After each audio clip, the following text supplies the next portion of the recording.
Saudara-saudari yang terkasih dalam Kristus, pada kesempatan ini saya akan menjelaskan gelar Yesus sebagai Kristus.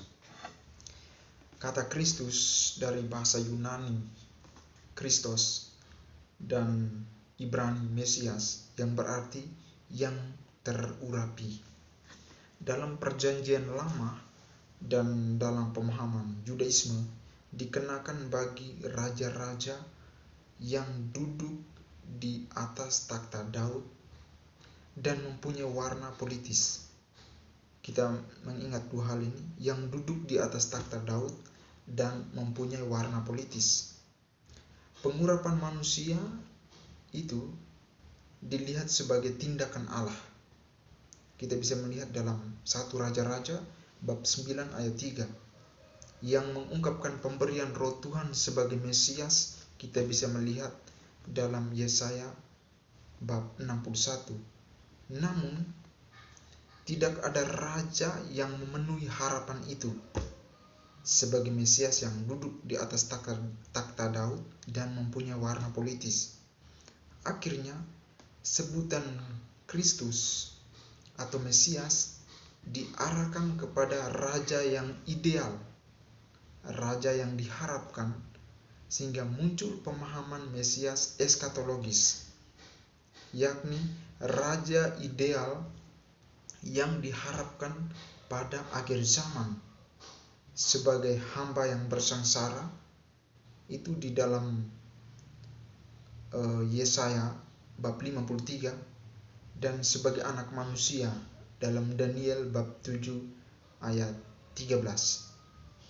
Dan saudara-saudariku yang terkasih dalam Kristus, gelar Kristus dikenakan pada Yesus untuk menunjukkan fungsi, misi, dan tugas Yesus. Yesus tidak pernah menyebut dirinya sebagai Mesias. 3 teks yang menampilkan aspek mesianis Yesus dalam 3 hal. Yang pertama, itu kita bisa melihat dalam tulisan pada salib. Itu ada di dalam Markus bab 15 ayat 26. Dan yang kedua, kita bisa melihat atau menemukan di mana Yesus di hadapan mahkamah agama di dalam Markus bab 14 ayat 53 sampai dengan 65. Dan gelar Kristus juga pada pengakuan Petrus sendiri dalam Markus bab 8 ayat 27 sampai dengan 33.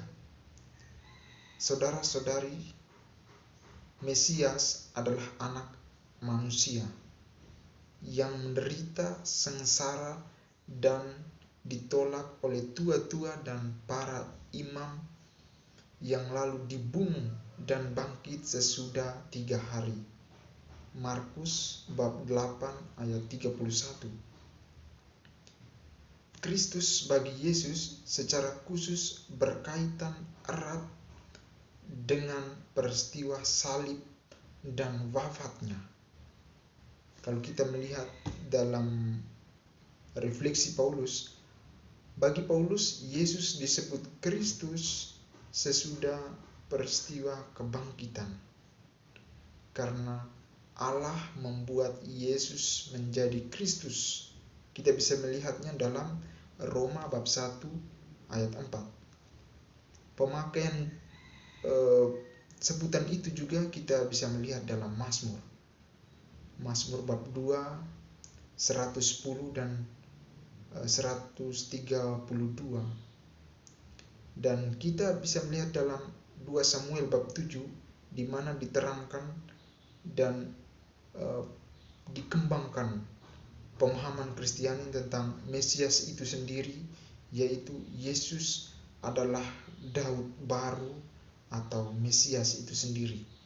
Jadi pemahaman kita sekarang bahwa Yesus diberi gelar Kristus yang diurapi, memiliki atau duduk di atas takhta Daud dan mempunyai warna yang membebaskan.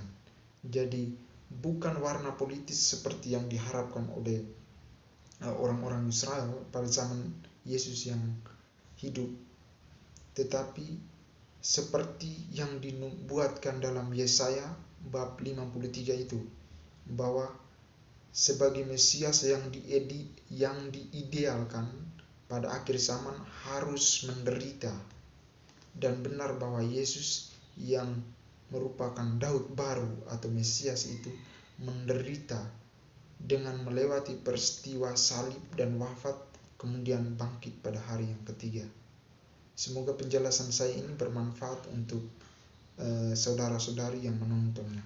Terima kasih.